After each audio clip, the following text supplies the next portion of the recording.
Hello student, welcome to your computer class. Now we are on chapter 2.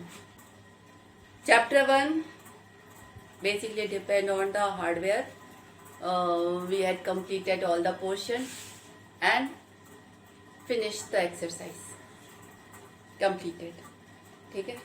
Now we start the chapter number 2. आप में से हो सकता है बहुतों के पास ये बुक हो, ठीक है.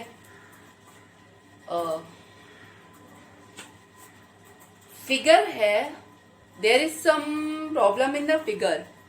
मैं बोर्ड पर करेक्ट वाला बनाऊंगी, ठीक है. आपके पास जिसके पास भी बुक हो वो सही कर ले, अदरवाइज नोट्स में तो मैं सही वाला ही भेजूंगी. ठीक. Now software. What is the software? सबसे पहले computer. Computer is the electronic device which take the data, process it and gives you the output. That is the computer. Computer has two parts: hardware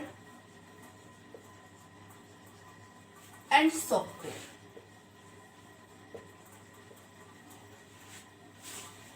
What is this? What is the hardware? Computer आपका दो चीजों से मिलकर बना होता है, hardware और software. सबसे पहले hardware. Hardware is the part of the computer which is tangible. Tangible means you can touch. Computer के जिस पार्ट को आप टच कर सकते हैं उसको हार्डवेयर बोलते हैं. ठीक है. हम लोगों ने चैप्टर 1 में ऑलमोस्ट हार्डवेयर, सारे हार्डवेयर मीन्स जिस कंप्यूटर के जिस पार्ट को, पोर्शन को आप टच कर सकते हो, that is the hardware. Chapter 1 में हम लोगों ने सारे हार्डवेयर पढ़े. अब आते हैं सॉफ्टवेयर पे. पहले सॉफ्टवेयर से पहले हार्डवेयर थोड़ी सी डिटेलिंग नहीं, डीप. हार्डवेयर में आपका क्या क्या था? Main input devices, CPU and output devices. ठीक है. What are the input devices? जिससे आपका कंप्यूटर डेटा रिसीव करता है. आउटपुट डिवाइसेस जिससे आपका कंप्यूटर रिजल्ट आपको प्रोवाइड करता है. Processor, CPU which has two part, और द अर्थमेटिकल लॉजिकल ऑपरेशन जहां परफॉर्म होते हैं, that is the ALU and control unit. ठीक. इनपुट डिवाइस जिससे डेटा लिया, CPU जिसमें डेटा की प्रोसेसिंग की, आउटपुट डिवाइस जिससे आपको रिजल्ट दिया. अब इस सारी चीज की कंट्रोलिंग का काम मीन्स इनपुट डिवाइस से कौन से इनपुट डिवाइस से डेटा लेना है, कहां पे स्टोर करना है और कैसे लेना है. ठीक है. कौन से आउटपुट डिवाइस पे रिजल्ट को डिस्प्ले करना है, कैसे करना है. अर्थमेटिक लॉजिकल यूनिट क्या ऑपरेशन परफॉर्म करेगा, किस पर ऑपरेशन परफॉर्म करेगा, वो डेटा कहां पर है, रिजल्ट कहां स्टोर होगा, इस सारी चीजों की कंट्रोलिंग का काम करता है कंट्रोल यूनिट. ठीक. It work as brain. लेकिन कंट्रोल यूनिट अपनी मर्जी से कोई काम नहीं करता. कंट्रोल यूनिट करता वही है जिस काम को करने के लिए आप उसे कहते हैं थ्रू सॉफ्टवेयर. मतलब कंप्यूटर आपका हार्डवेयर पड़ा हुआ है, ओके, आपको वो सारे काम करते हुए दिख रहा है, लेकिन काम वो वही कर रहा है जिस काम को करने का प्रोग्राम बनाकर आपने उसे दिया. कंट्रोल यूनिट सिर्फ उस प्रोग्राम को लाइन बाय लाइन रन कराता है और उस प्रोग्राम में जो लिखा हुआ है बस वो उसी काम को करता है. अपनी मर्जी से वो कोई भी काम नहीं करता. तो control unit can control all the hardware devices of the computer, work all the thing. लेकिन वो जो कर रहा है वो काम वही कर रहा है जिस काम को करने के लिए उससे कहा गया. तो काम को करने के लिए उससे कहा कैसे गया? Through software. Now come to the software. What is the software? Software is a program, instructions, lines of code. Software देखिए, अगर आप ऐसे नॉर्मल आपसे पूछा जाए तो आप लोग कहते हैं hardware is a tangible and software which we can't touch, just feel something. No. Okay, you can't touch the software, but that is not the definition of the software. Software is a program, instructions, lines of code which is run or execute by the processor. Software आपका programme है, ठीक है. अब ये जो programme है, computer जिस programme को रन करा रहा है, उस प्रोग्राम को वर्क के बेस पर दो पार्ट में बांटते हैं. पहला होता है सिस्टम सॉफ्टवेयर. थोड़ा क्या लिखें?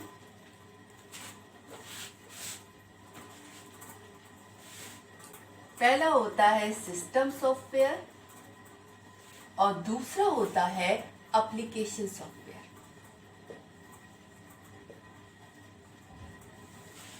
सिस्टम सॉफ्टवेयर वो प्रोग्राम जो कंप्यूटर के हार्डवेयर रिलेटेड, जो कंप्यूटर के हार्डवेयर से रिलेटेड है, that program is called the system software. जिसमें हार्डवेयर से रिलेटेड कोई भी वर्क हो सकता है. अभी मैं लाइन से ढेर सारे वर्क लिखूंगी, उसमें आपको समझ में आ जाएगा कि hardware related work means what. ठीक. तो वो प्रोग्राम जो हार्डवेयर रिलेटेड वर्क परफॉर्म कर रहा है, एनीथिंग, वो आपका कंपाइलर भी हो सकता है, जो वो आई विल एक्सप्लेन. ठीक. जिसमें हार्डवेयर रिलेटेड वर्क इन्वॉल्व हो, that is the system software. System मतलब computer system means hardware, means the program which is related to computer hardware, that is the system software. Application software. Application software वो program जो किसी particular purpose के लिए लिखा गया है और जो किसी न किसी ऑपरेटिंग सिस्टम के ऊपर रन होता है. स्टैंड अलोन रन नहीं हो सकता. That is the application software. अब आते हैं सिस्टम सॉफ्टवेयर में कौन कौन से.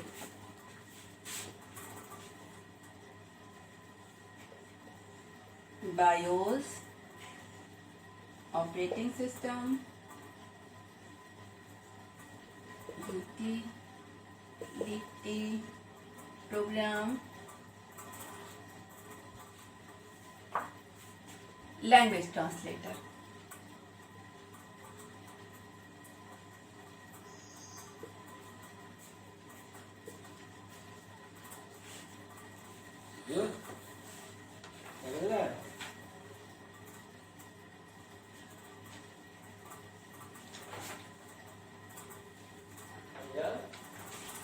ठीक है, मेन आते हैं. बायोस. बायोस का मतलब होता है basic input output system. Means it is the booting time program. मैंने जब आपको रोम बताया था, रोम के अंदर लाइनें लिखी होती हैं, वो किस समय चलती हैं? जब सिस्टम बूट करता है. बूट मीन्स स्टार्ट करता है, means when all the your system is shut down. अब आपके सिस्टम को स्टार्ट होना है. स्टार्ट होने का मतलब बेसिक हार्डवेयर डिवाइसेस अटैच है कि नहीं, ये चेक करना है, और ऑपरेटिंग सिस्टम को मेन मेमोरी में डालना है. तो कंप्यूटर भी ये काम तभी करेगा जब इस काम को करने वाली लाइनें चलें. इस काम को करने वाली लाइनें बायोस का प्रोग्राम कहलाती हैं, यानी बूटिंग प्रोग्राम. और ये बूटिंग प्रोग्राम होता है रोम की चिप में. ठीक है. तो बेसिक इनपुट आउटपुट सिस्टम या बिगनिंग कह सकते हैं, beginner program, booting program, that is BIOS program, जिसमें आपकी बूटिंग वाली लाइनें होती हैं, और जो रोम बायोस की चिप में होता है वो प्रोग्राम आपका बायोस का प्रोग्राम होता है, और ये बूटिंग के समय चलता है. ठीक. OS, operating system. What is the operating system? कि आपका next chapter is totally based on the operating system. तो मैं यहाँ पर सिर्फ आपको इंट्रो दूंगी। Operating system is a system software. ये तो आपके समझ में आ ही रहा होगा कि this is the system software. What is the system software? Which manage all the which is related to the hardware.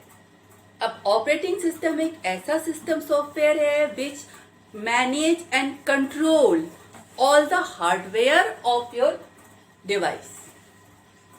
आपका वो प्रोग्राम जो आपके कंप्यूटर के सारे हार्डवेयर को मैनेज और कंट्रोल करने का काम करता है, वो आपका ऑपरेटिंग सिस्टम होता है।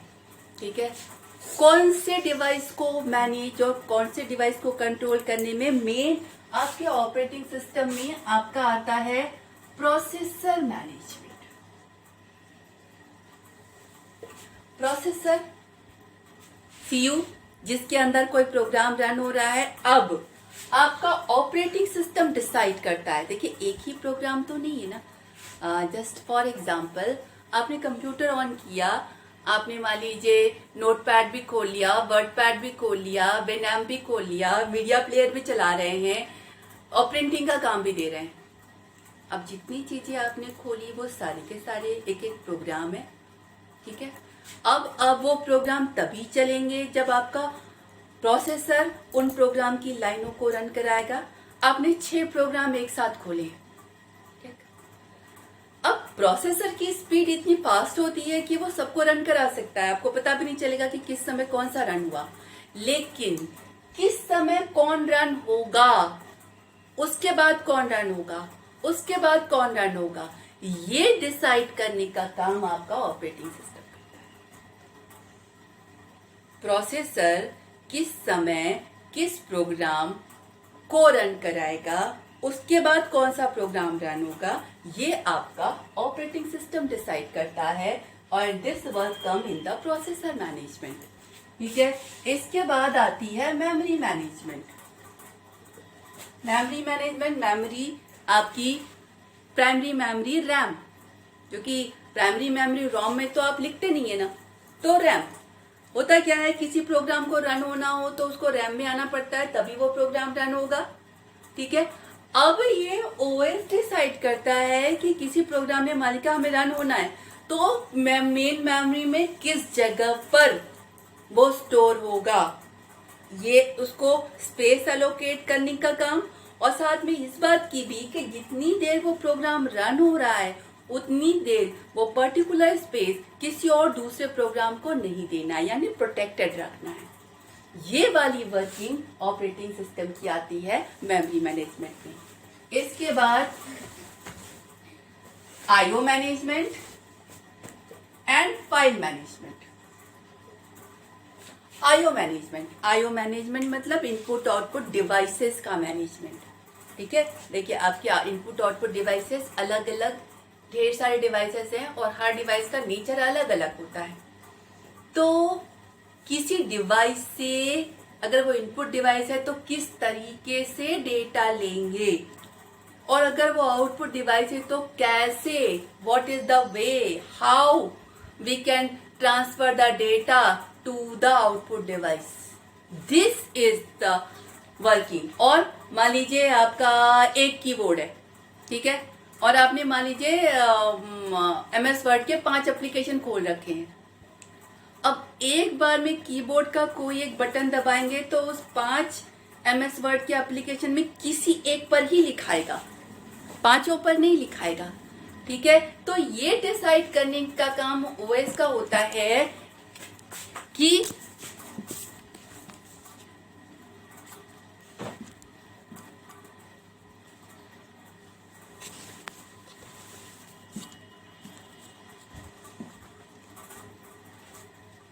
वो जो डिवाइस है वो किस प्रोसेस को अलोकेट होगा। 5 रन हो रहे हैं, 5 को कीबोर्ड चाहिए, ठीक है, लेकिन कीबोर्ड एक समय में किसी एक को ही तो असाइन होगा। तो प्रोसेसर असाइन, डिवाइस असाइन करना, वापस लेना, ये सारा काम मतलब कौन सा प्रोसेस किस समय किस डिवाइस को यूज करेगा, कितनी देर यूज करेगा, उसके बाद किसको देना है, ये सारी हैंडलिंग आपका ऑपरेटिंग सिस्टम करता है। फाइल मैनेजमेंट, फाइल कुछ भी आप सेकेंडरी स्टोरेज डिवाइस पर सेव करते हैं that is in the form of file. ठीक है, अब ये समझिए पूरी हार्डवेयर सॉफ्टवेयर के बीच की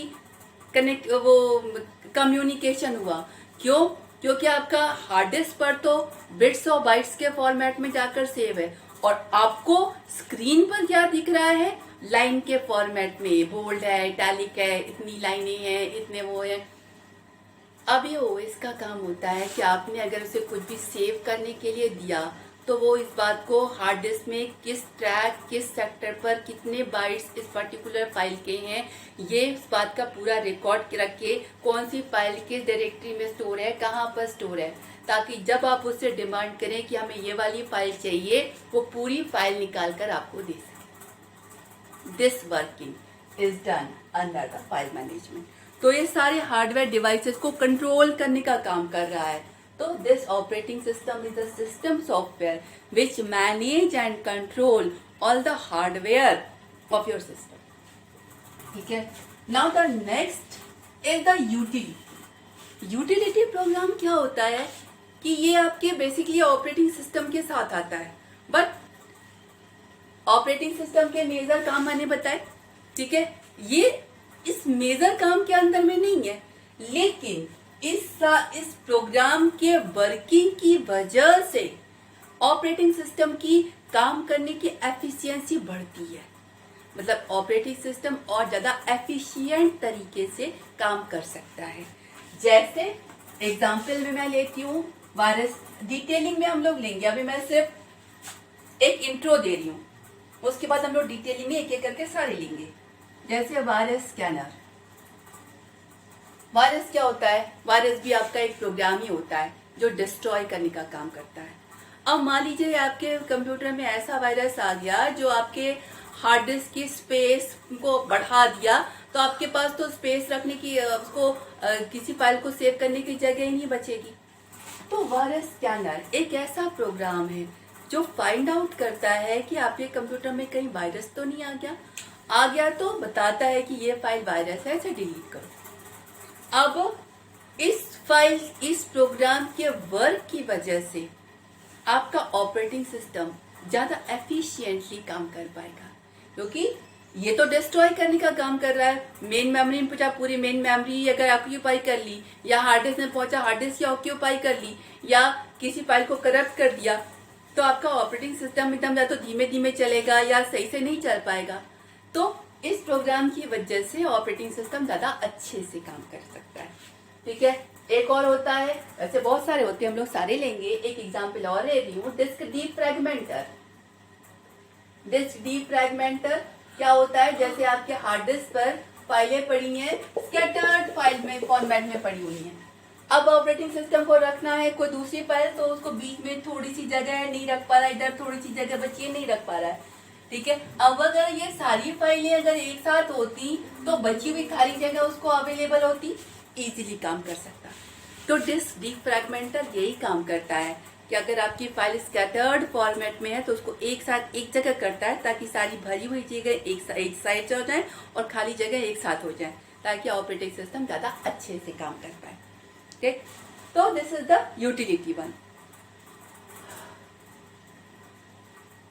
लैंग्वेज ट्रांसलेटर। लैंग्वेज ट्रांसलेटर क्या होता है कि आपका computer electronic device binary language समझता है। आप उसे कोई काम करने के लिए कोई सॉफ्टवेयर या प्रोग्राम दे रहे हैं तो वो काम तभी करेगा जब उसे समझ में आए कि उसमें लिखा क्या है, यानी वो उसकी लैंग्वेज यानी बाइनरी लैंग्वेज में लिखा हो। अब बाइनरी लैंग्वेज में आपके लिए प्रोग्राम लिखना इतना आसान नहीं है। लैंग्वेज ट्रांसलेटर मीडिएटर का काम करते हैं। आपने अपनी लैंग्वेज में प्रोग्राम लिखा, कंप्यूटर के लिए लिखा है, लेकिन लिखा अपनी लैंग्वेज में है। ट्रांसलेटर ने उसको कंप्यूटर की लैंग्वेज में कन्वर्ट किया ताकि कंप्यूटर उसे समझ सके। ठीक है, तो this is all are the system software which is related to the computer hardware. ठीक है, रिमेनिंग थिंग हम लोग अगली क्लास में लेंगे। Okay, thank you. एक और